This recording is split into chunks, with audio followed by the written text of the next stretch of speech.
السلام علیکم ورحمۃ اللہ وبرکاتہ۔ الحمد للہ رب العالمین والعاقبۃ للمتقین والصلاة والسلام علی اشرف الانبیاء والمرسلین، اما بعد۔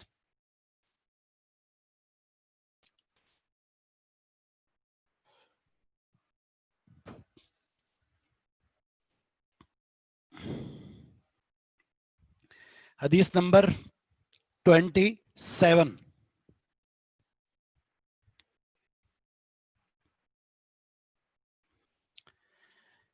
اس کے مسائل رہتے تھے اور اس حدیث پر کچھ ہماری مختصراً گفتگو ہوئی تھی۔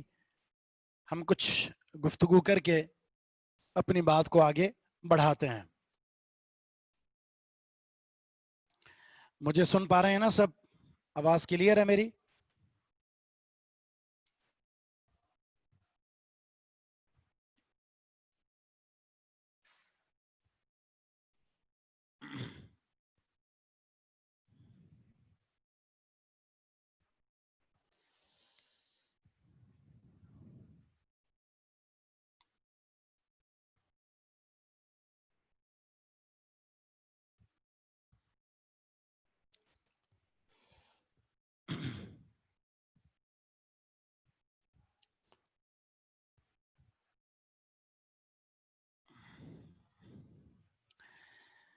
آپ لوگوں کے جو کمنٹس موصول ہوئے ہیں جس میں آپ سب نے کہا کہ سب نے نہیں، کچھ کہ میں غصے میں ہوتا ہوں، تو مجھے نہیں پتا چلا میں کب غصے میں ہوتا ہوں۔ وہ شاید کسی وجہ سے ایسا ہوا ہو، ورنہ میں نے کہا چلو آج میں مسکراتے مسکراتے پڑھاتا ہوں آپ کو۔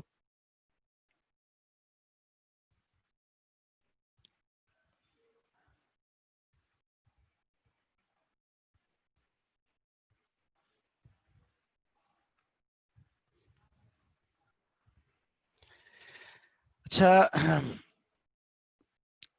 ہم انشاءاللہ العزیز کوشش کریں گے جو آپ کی تجاویز ہمارے سامنے آئی ہیں، ایک غصہ نہ کریں، ٹھیک ہے، اور دوسرا یہ ہے کہ ہم حدیث کے موضوع سے ہٹ کر کسی اور چیز پر گفتگو نہیں کریں گے انشاءاللہ، اور مختصراً آپ کے سامنے اس حدیث کا خلاصہ اور اس حدیث کا مفہوم آپ کے سامنے رکھیں گے، اور ساتھ میں یہ بات بھی کہ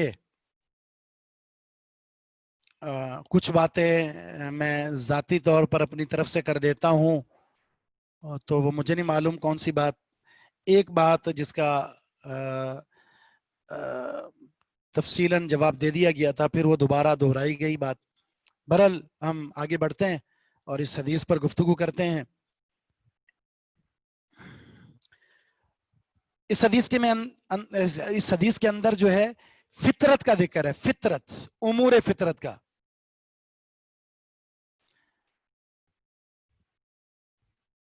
جی جی انشاءاللہ حدیث کا نمبر بھی دیں گے آپ کو، ٹھیک ہے۔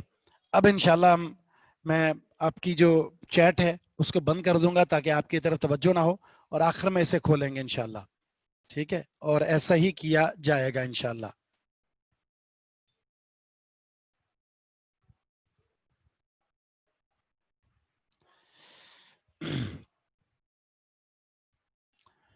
امور فطرت، میں نے بتایا تھا فطرت کا کیا مطلب ہے، ایک ہے فطرت اور دوسرا ہے امور فطرت۔ پہلی بات ذہن میں رکھیں، فطرت کا مطلب تین باتیں میں نے بتائی تھی۔ نمبر ایک، فطرت کا مطلب ہے سنت قدیمہ، یعنی پرانی سنت جو اللہ نے ہر نبی اور ہر امتی کو عطا فرمائی، پرانی سنت، سنت قدیمہ۔ دوسرا فطرت کا مطلب ہے سنت الانبیاء، انبیاء کی سنت اور ان کی عادت۔ تیسرا فطرت کا مطلب ہے اللہ رب العزت نے انسان کی خلقت کے اندر، اس کے مزاج کے اندر، اس کی طبیعت کے اندر جس بات کو شامل کر دیا ہے اسے فطرت کہتے ہیں۔ سنت قدیمہ، سنت الانبیاء، اور تیسری چیز خلقت کا حصہ، اس کی پیدائش اور تخلیق اور اس کے مزاج کا حصہ بنا دیا. یہ ہے فطرت. امور فطرت کیا ہے؟ امور فطرت اس حدیث میں ہے 5. میں نے بتائے تھے امور فطرت صرف 5 نہیں ہے، ایک حدیث میں 10 ذکر ہے، اور اگر دیگر حدیث کو جمع کیا جائے تو امور فطرت کی تعداد 10 سے بھی زیادہ ہے. لیکن اہم ترین 5 ہیں جن کا ذکر اس حدیث میں ہے، اور اگر غور کریں تو ان 5 کا تعلق طہارت کے ساتھ ہے، پاکیزگی کے ساتھ ہے. ختنہ اس لیے ضروری ہے، میں نے بتایا تھا کہ گوشت کا ایک ٹکڑا جو مرد ہے، بچہ ہے، بچپنا ہے، جلدی کروانا چاہیے کہ اس کے گوشت کا جو ٹکڑا ہے وہ اس طرح ہوتا ہے کہ اس میں جب پیشاب بچہ کرتا ہے تو اس کے اندر پیشاب کے قطرات باقی رہ جاتے ہیں. وہ انسان کی صحت کے لیے انتہائی زیادہ نقصان دہ ہیں، اس لیے ختنے کا حکم دیا. صحت کا راز اس میں شامل ہے. زیر ناپ بال ہیں یا بگنو کے بال ہیں، زیادہ دیر تک رہنے سے جراثیم پیدا ہوں گے، گندگی پیدا ہوگی، اور یہ چیز انسان کے لیے اس کی صحت کے لیے انتہائی زیادہ نقصان دہ، اس کی طہارت اور پاکیزگی کے خلاف ہے. ناخن، بڑے بڑے ناخن کچھ مرد حضرات رکھتے ہیں، خواتین میں یہ شوق زیادہ ہے، رجحان زیادہ ہے. چھوٹے ہیں تو نکلی لگا لیے جاتے ہیں، اور ان کے اندر پھر میل نہ بھی ہو، کہتے ہیں ہم صاف رکھتے ہیں سفید ہے، میل نہ بھی ہو تو بھی شریعت نے 40 دن، زیادہ سے زیادہ 40 دن مقرر کر دیے. اس کے اندر اندر کاٹنے ضروری ہیں. ناخن جو ہوتا ہے اس کو ختم کرنا ضروری ہے، بڑا ہوا جو حصہ ہوتا ہے، ورنہ اس میں میل کچیل جمع ہو جاتی ہے. انسان کھانا کھا رہا ہوتا ہے، کھانے کھاتے ہوئے وہ اس کی روٹی کے ساتھ، سالن کے ساتھ، چاول کے ساتھ وہ حصہ لگتا ہے، اور انسان کے منہ کے اندر وہ جراثیم ناخن کے ذریعے داخل ہوں گے تو انسان خود بیمار پڑے گا. مونچھیں بڑی ہوں گی، کچرا جمے گا، مٹی اس میں داخل ہوگی، اور پھر انسان جب پانی پیے گا تو وہ مونچھوں کو لگی ہوئی میل کچیل چائے میں، پانی میں، دودھ میں، لسی میں شامل ہو کر اس کے پیٹ میں جائے گی. ہر چیز کا تعلق اگر دیکھیں طہارت اور پاکیزگی کے ساتھ ہے. اس کی صحت کا راز اس میں شامل ہے.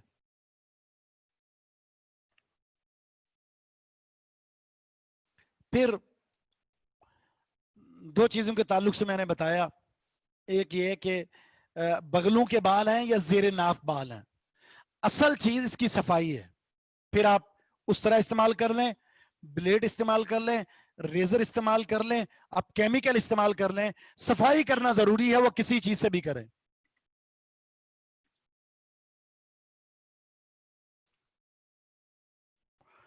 جہاں تک ناخن کا معاملہ ہے تو ناخن کے کاٹنے میں شریعت نے کوئی ترتیب مقرر نہیں کی، اس سے کاٹیں یا اس سے کاٹیں، نہ کوئی دن مقرر کیا ہے. جس دن جب چاہیں، جس ترتیب سے چاہیں ناخن کاٹ لیں، بس ناخن کاٹنا ہے آپ نے. جن روایت میں یہ آتا ہے وہ سند کے اعتبار سے صحیح نہیں ہے کہ جمعے کے دن کاٹے جائیں یا فلاں انگلی سے شروع کیا جائے، اس طرح شروع کیا جائے، وہ ترتیب نہیں ہے. اب آپ مسائل لکھیں. نمبر 1،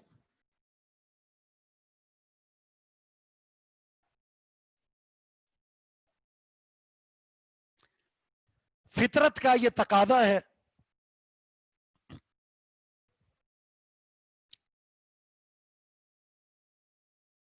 کہ ہر اچھا کام کیا جائے اور ہر برے کام سے اجتناب کیا جائے. فطرت کا یہ تقاضا ہے کہ ہر اچھا کام کیا جائے اور ہر برے کام سے بچا جائے.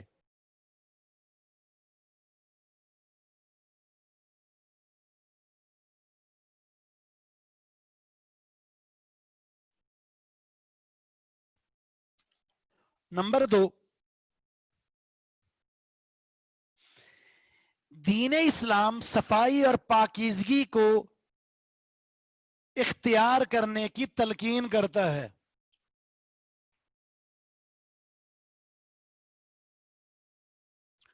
دین اسلام صفائی اور پاکیزگی کو اختیار کرنے کی تلقین کرتا ہے، ترغیب دیتا ہے۔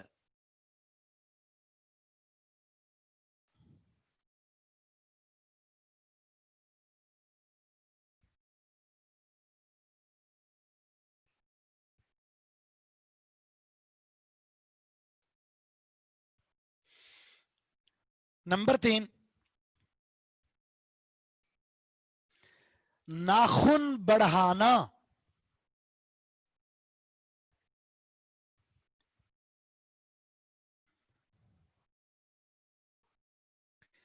فطرت کے خلاف ہے،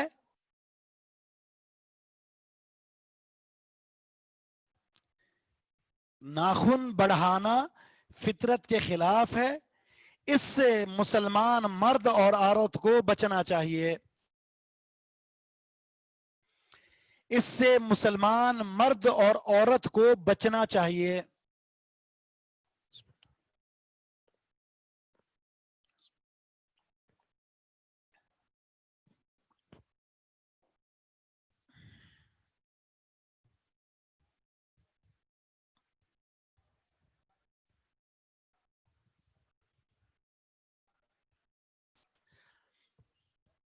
نمبر 4،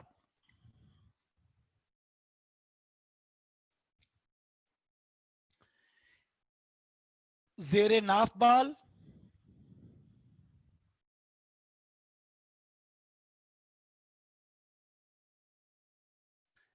بغلوں کے بال،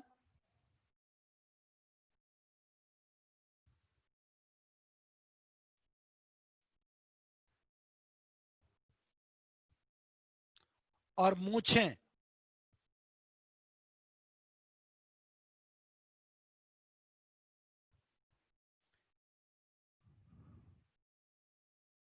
نہ کاٹنا،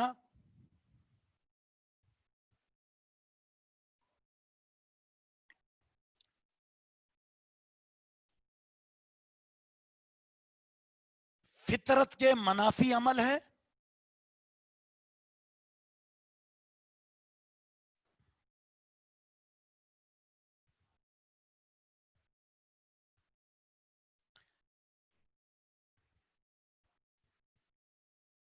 صفائی اور پاکیزگی کے بھی منافی ہے، صفائی اور پاکیزگی کے بھی منافی ہے،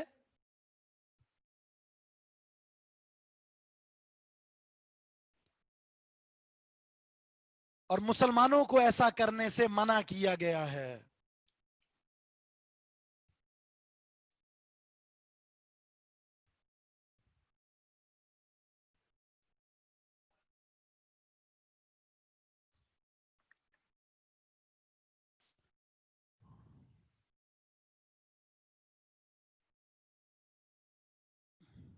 اگلی حدیث،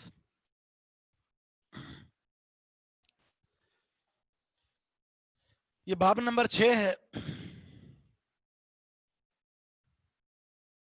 یہاں سے بات شروع ہو رہی ہے غسل جنابت کی،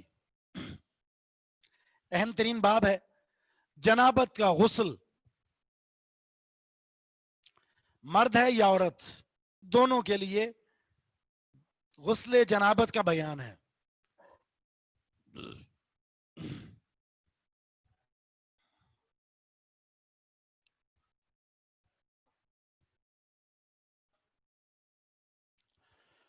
حدیث نمبر ہے 28۔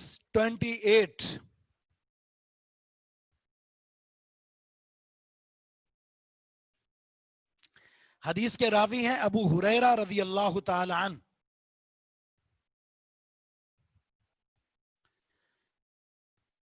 وہ کہتے ہیں کہ ان النبی صلی اللہ علیہ وسلم لقیہ، نبی علیہ الصلوۃ والسلام ان سے ملے، ابو ہریرہ سے ملے یعنی سامنا ہوا۔ ابو ہریرہ جا رہے ہیں اور رسول اللہ صلی اللہ علیہ وسلم سامنے سے آ رہے ہیں، تو آمنا سامنا ہوا۔ فی بعض طرق المدینہ، مدینے کے بعض راستوں میں سے کسی راستے پر مدینے کے راستوں میں سے کسی راستے پر. طرق یہ طریق کی جمع ہے اور طریق راستے کو کہتے ہیں. مدینے کے راستوں میں سے کسی راستے پر آپ سے سامنا ہوا. وَهُوَ جُنُوبٌ اس حال میں کہ وہ یعنی ابو ہریرہ حالت جنابت میں تھے. جنبی تھے یعنی غسل فرض ہو چکا تھا, غسل کرنا تھا انہوں نے. غسل کیے بغیر کسی کام سے باہر نکلے, غسل کیے بغیر کسی کام سے باہر نکلے, ارادہ یہی تھا کہ واپس آ کر غسل کریں گے, اور سامنا ہو گیا رسول اللہ صلی اللہ علیہ وسلم کا. سید الانبیاء ہیں. اب ابو ہریرہ رضی اللہ تعالیٰ عنہ کے ذہن میں یہ بات آئی کہ میں تو حالت جنابت میں ہوں, یعنی پاک نہیں ہوں, اور اللہ کے رسول وسلم کی شخصیت پاک شخصیت ہے. میں اس وقت حالت طہارت میں نہیں ہوں, اور اس حالت میں آپ سے مصافحہ کرنا, آپ سے ہاتھ ملانا, آپ کے ساتھ بیٹھنا یہ مناسب نہیں ہے, یہ آپ کی شان کے منافی ہے. لہذا ابو ہریرہ نے ایک عمل کیا. وہ کیا تھا اس کا ذکر خود فرما رہے ہیں. فَانْخَنَسْتُ مِنْهُ میں آپ سے کھسک گیا. ان خنسا کا معنی ہوتا ہے چھپ کر کھسک جانا, اس طرح نکل جانا چھپ کے کہ پتہ ہی نہ چلے.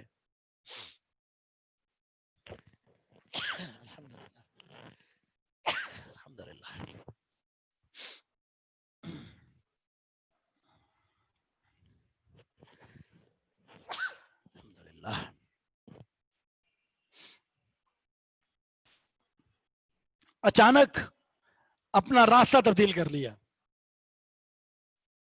آپ کو آتے ہوئے سامنے سے دیکھا, یہ بھی آپ کی طرف جا رہے ہیں, تو صورتحال کی نزاکت کو سمجھا اور فوراً راستہ تبدیل کر کے دوسری طرف ہو گئے. آپ سے اجازت لیے بغیر, آپ کے پاس آ کر اجازت لیے بغیر وہ آپ والے راستے کو چھوڑ کر دوسرے راستے کی طرف نکل گئے. اسے کہتے ہیں انخنس, کھسک جانا, چھپ کر راستہ بدل لینا. ابو ہریرہ کہتے ہیں فذهبت میں گیا, فاغتسلت میں نے غسل کیا. یہ آپ کے احترام کی وجہ سے ایسا کیا انہوں نے, آپ کے مقام کی وجہ سے ایسا کیا, تاکہ آپ کی شان میں آپ کے مقام میں کوئی کمی نہ آئے. اس لیے فوراً اپنا راستہ تبدیل کیا, اپنے آپ کو پاک کیا, صاف کیا, حالت طہارت میں آئے. ثم جئت پھر کہتے پھر میں آیا اللہ کے رسول کے پاس. آپ کو تو پتہ چل گیا تھا کہ ابو ہریرہ آ رہے تھے, اب کہاں چلے گئے. اب جا کر میں نے جب ملاقات کی تو آپ نے کہا این کنت یا ابا ہریرہ, کہاں تھے آپ اے ابو ہریرہ, کہاں تھے آپ اے ابو ہریرہ, کہاں تھے آپ. قال ابو ہریرہ کہتے ہیں کنت جنوبا میں جنبی تھا. یہ جنابت دو طرح سے ہوتی ہے, بیوی سے تعلقات قائم کیے ہوں تو بھی جنبی کہلاتا ہے, اور اگر مرد سویا ہوا ہے اور احتلام ہو جائے, مادہ منویہ کا خروج ہو جائے تو بھی محتلم کہلاتا ہے, تو بھی جنبی کہلاتا ہے. تو کہتے ہیں میں جنبی تھا, فکرہت میں نے نامناسب سمجھا, اچھا نہ سمجھا, ان اجالسک کہ میں آپ کے ساتھ بیٹھوں, میں آپ کے ساتھ بیٹھوں. وَأَنَا عَلَى غَيْرِ طَهَارَةٍ اس حال میں کہ میں پاک نہیں تھا,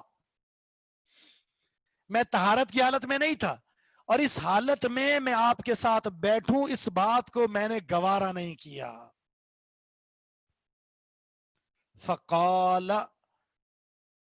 تو انہوں نے کہا, یعنی رسول اللہ صلی اللہ علیہ وسلم نے فرمایا, سبحان اللہ یہ کلمہ تعجب ہے، تعجب کے وقت کہا جاتا ہے. سبحان اللہ، یعنی کیا بات کہہ دی آپ نے.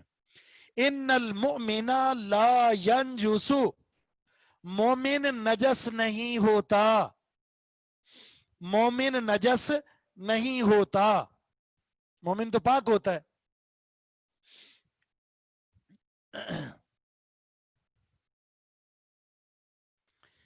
متفقن علیہ، یعنی حدیث بخاری اور مسلم کے اندر موجود ہے. صحیح بخاری کتاب الحیض کے اندر، اور صحیح مسلم بخاری کتاب الوضو کے اندر، اور صحیح مسلم کتاب الحیض کے اندر. اور اس حدیث کا جو نمبر ہے وہ 28 ہے. یہاں دیکھیں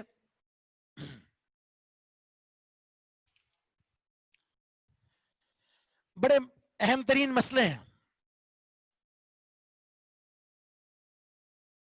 ایسی حالت میں، یعنی ایک جنبی آدمی ہے اور ایک پاک ہے، ان دونوں کا آپس میں ملنا ملاقات کرنا، اس میں کوئی شرن کوئی حرج نہیں ہے، شرن کوئی حرج نہیں ہے.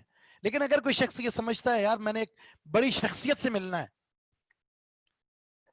ایک شخص ہے جس کی ایک عزت ہے، جس کا ایک مقام ہے، تو اس کو اسی حساب سے ملنا چاہیے. حدیث میں آتا ہے انزل الناس منازلہم، لوگوں کو ان کے مقام پر فائز کرو، جو اس کا مقام ہے اسے وہ مقام دینا چاہیے. جو جس عزت کا اہل ہے نا اسے وہ عزت دی جائے.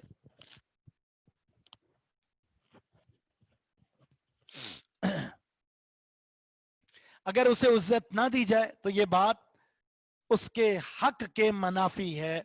اس لیے ابو ہریرہ نے یہ کہا کہ رسول اللہ صلی اللہ علیہ وسلم کو اس حالت میں ملا جائے جس حالت کے آپ حقدار ہیں.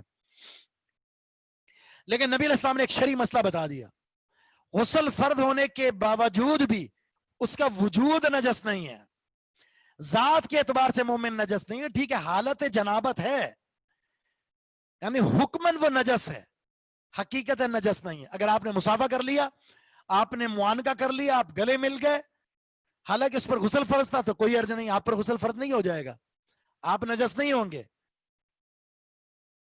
جیسے کہ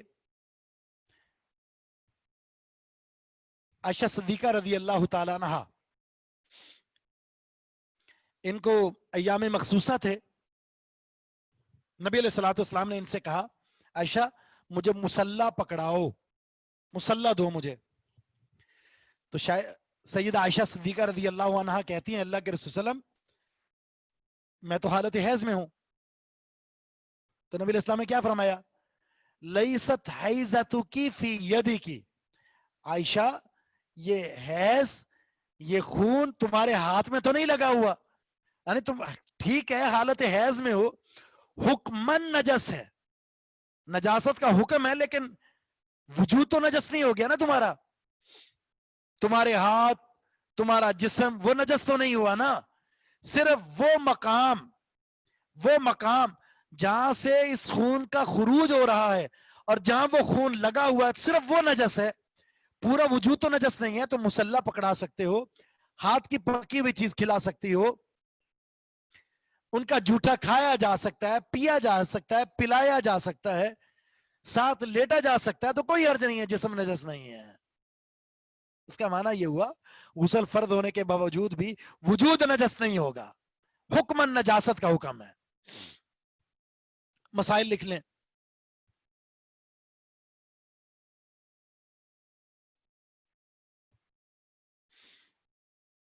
جزاک اللہ خیر. پہلا مسئلہ ہے جنابت کوئی ایسی چیز نہیں ہے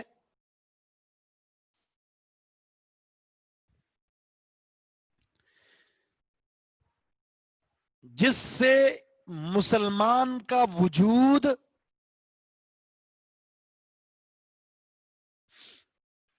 پلید ہو جائے،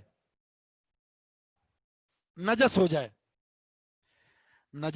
جنابت کوئی ایسی چیز نہیں ہے جس سے مسلمان کا، مرد یا عورت، مسلمان کا وجود پلید ہو جائے، نجس ہو جائے.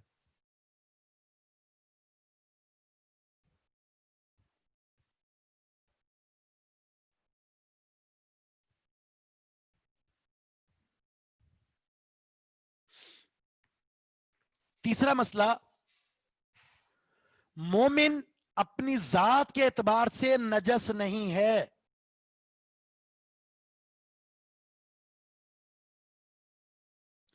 مومن ذات کے اعتبار سے نجس نہیں ہوتا. دوسرا مسئلہ یہ،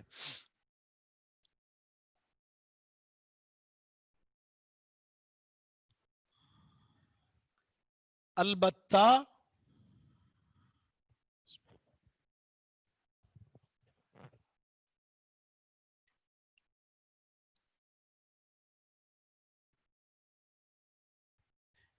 نجاست لگنے سے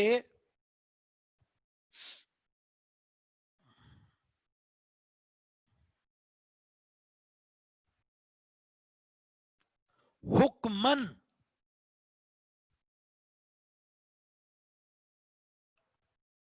وہ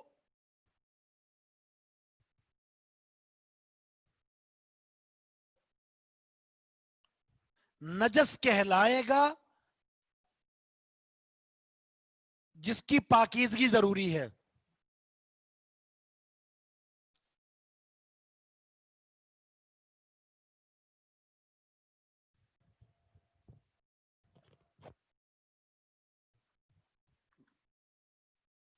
نجس کا مطلب ہوتا ہے گندی چیز، پلیت چیز.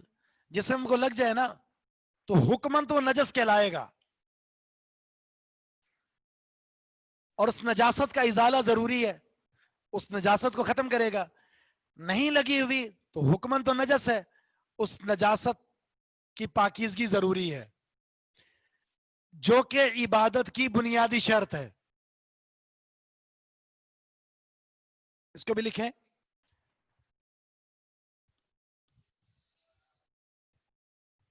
جو کہ عبادت کی بنیادی شرط ہے.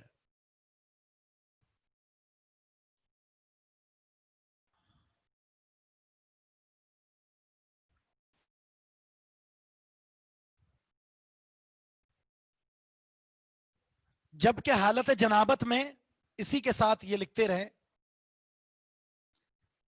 جبکہ حالت جنابت میں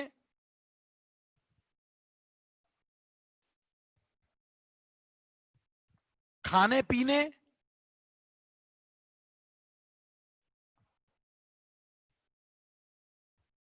اور ملاقات میں کوئی حرج نہیں ہے.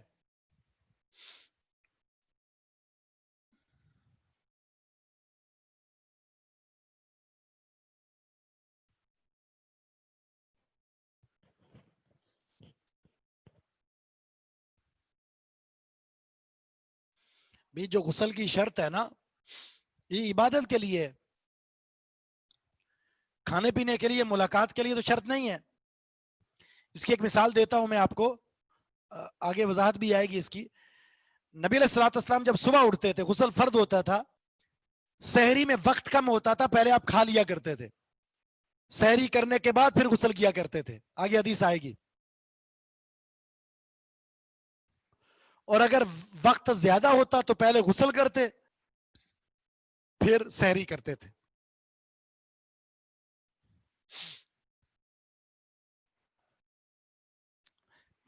تیسرا مسئلہ،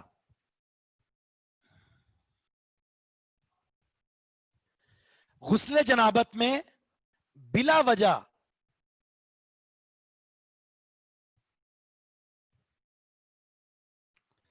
تاخیر درست نہیں ہے. غسل جنابت میں بلا وجہ تاخیر درست نہیں ہے.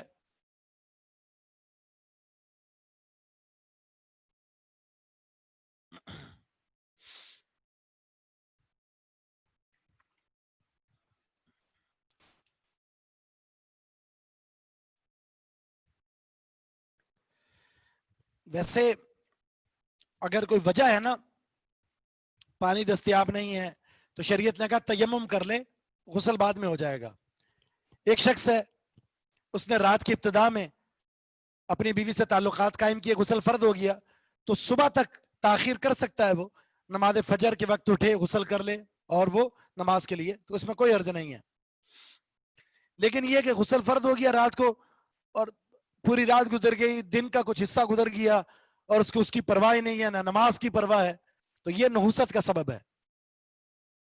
وہ انسان پھر نحوست اور منحوسیت کے ساتھ دن گزارتا ہے.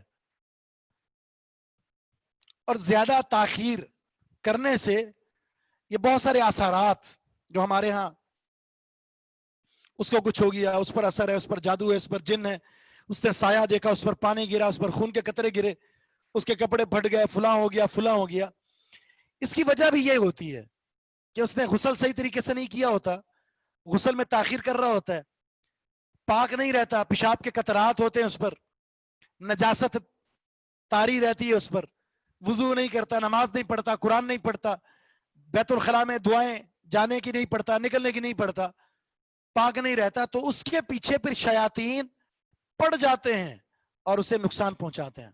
پاک رہنے والا، بابودو رہنے والا، نماز پڑھنے والا، قرآن کی تلاوت کرنے والا، غسل فرض ہو جائے تو اس میں تاخیر نہ کرنے والا ان چیزوں سے محفوظ رہتا ہے.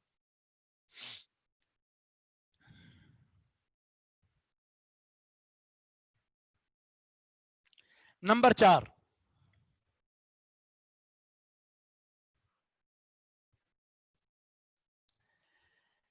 اہل علم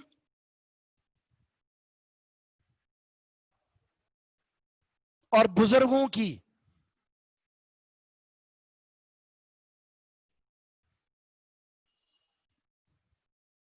تکریم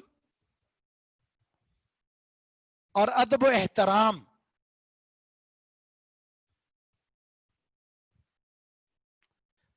اہل علم اور بزرگوں کی تکریم و ادب و احترام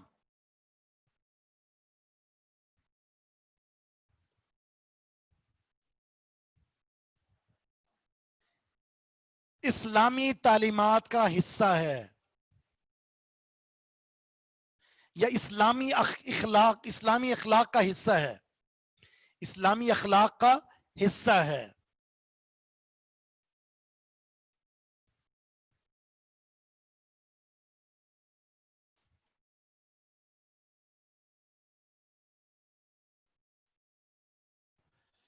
کسی بھی شعبے میں، اپنے اس شعبے کی بات نہیں کر رہا، کسی بھی شعبے میں، دنیا جہاں کے جتنے بھی شعبے ہیں ان میں اگر کسی کو کچھ ترقی حاصل ہو جائے نا، کچھ تفوق حاصل ہو جائے، تھوڑی فوقیت، تھوڑا مہارت، پھر وہ دوسروں کو جس کے ریفرنس سے، جس کے ذریعے وہ اس مقام تک پہنچا ہے، اسے روند ڈالتا ہے، وہ اسے کچلنے کی کوشش کرتا ہے. وہ دنیا میں یہ چل رہا ہے.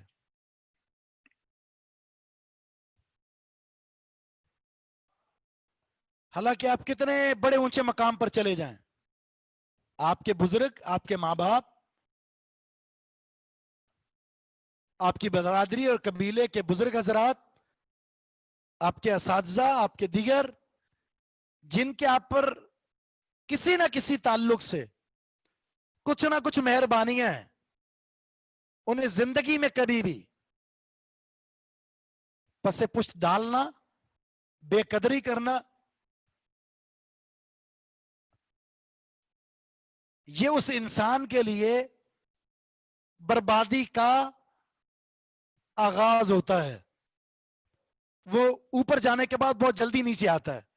لیکن جس نے اوپر جا کر بھی اپنے پیچھے والے، جس کی مدد سے وہ یہاں تک پہنچا ہے، جن کے تعاون سے یہاں تک پہنچا ہے، ان کے ساتھ ہمدردی، اخلاق، ادب، احترام، تعظیم، محبت یہ ملحوظ رکھتا ہے، اللہ رب العزت مزید اسے ترقی عطا فرماتا ہے. نمبر 5،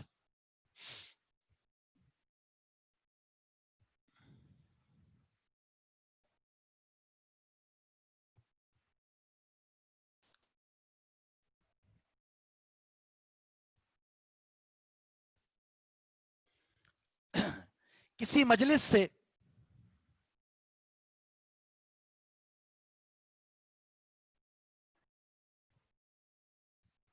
اٹھ کر جانے سے پہلے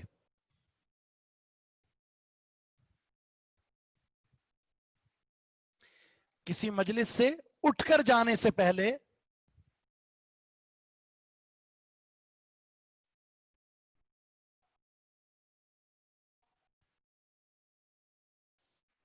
اپنے محسن مربی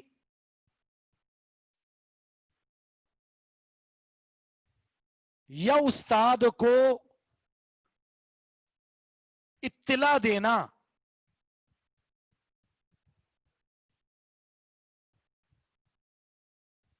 ضروری ہے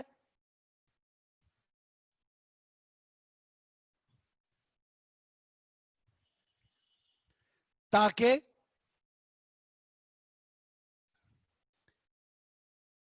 کسی قسم کی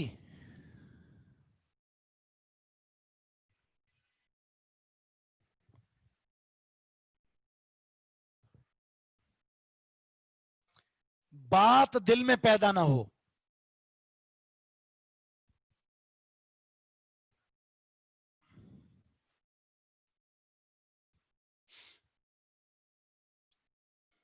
دیکھیں کسی مجلس میں آپ بیٹھے ہوئے ہیں, وہاں سے اٹھ کر یوں چلے گئے, میں بات کر رہا ہوں, مثلا میں بات کر رہا ہوں, آپ میری مجلس میں بیٹھے ہوئے ہیں اور اٹھ کر چلے جائیں ہوں, آپ بات کر رہے ہیں میں اٹھ کر چلا جاؤں, اچھا لگے گا؟ بہت ہی برا لگتا ہے, بہت ہی برا لگتا ہے.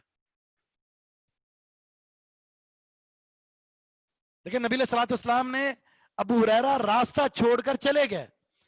نبی علیہ السلام کے ذہن میں یہ بات ابو ہریرہ کیوں کیا؟ اس لیے آپ نے ملاقات کرتے وقت سب سے پہلا سوال یہ کیا, ابو ہریرہ کہاں چلے گئے تھے؟ اس لیے کہ اللہ کے رسول نے دل میں یہ بات بٹھا لی تھی, ابو ہریرہ کیوں کیا؟ ملاقات کیے بغیر. آمنا سامنا جب ہو جائے, آپ کے استاد آ رہے ہیں, آپ کے محسن آ رہے ہیں, آپ کے مربی آ رہے ہیں, آپ کے بزرگ آ رہے ہیں, اور آپ راستہ بدل لیں تو اس کے دل میں کیا آئے گی؟ آئے گی نا. اس لیے دل میں نفرت اور رنجش کو پیدا کرنے سے پہلے بہتر ہے آپ اطلاع دے دیں, آپ اطلاع دے دیں کہ میں کسی ضروری کام سے جا رہا ہوں, یا یہ وجہ ہے کہ میں آپ کے ساتھ اب بیٹھ نہیں سکتا. ٹھیک ہے جی. اگلی حدیث, حدیث نمبر ہے 29.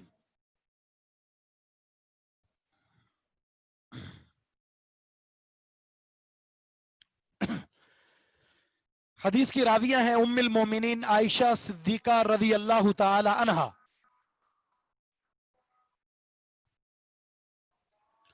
کہتی ہیں کانا رسول اللہ صلی اللہ علیہ وسلم اذا اغتسل من الجنابہ, رسول اللہ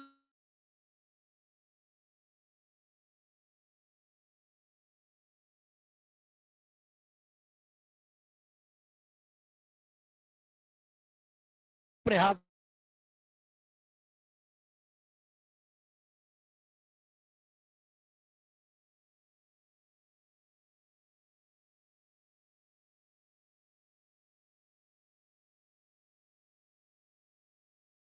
داخل نہیں کرتے تھے, برتن کو دائیں ہاتھ کے ذریعے بائیں ہاتھ پر کلٹی کرتے اور اپنے بائیں ہاتھ کو دھوتے,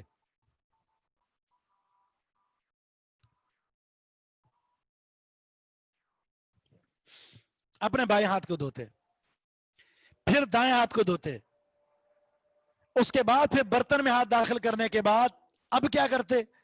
ثم توضأ وضوءه للصلاة, پھر آپ وضو کرتے نماز کی طرح وضو, جس طرح نماز کے لیے وضو کیا جاتا ہے ویسے وضو کرتے آپ. اچھا یہاں تھوڑا سا یہ حدیث میں اختصار ہے, ایک حدیث میں وضاحت ہے. پورا وضو ویسے ہی ہوتا سوائے سر کے, سر کا مسا نہیں ہوتا. غسل جنابت میں, غسل حیض میں سر کا مسا نہیں ہے.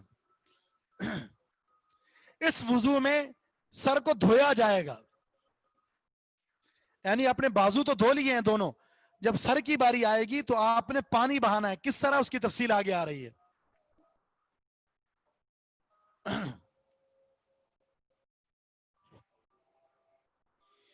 ثم یغتسل, پھر آپ غسل کرتے, نماز کی طرف وضو کیا آپ نے, پھر آپ نے غسل کیا. اس حدیث کی تفصیل دیگر احادیث میں موجود ہے. ثم یخلل, پھر آپ خلال کرتے, خلال, خلال کہتے ہیں انگلیوں کو بالوں کے اندر داخل کر کے اسے ہلانا. ثم یخلل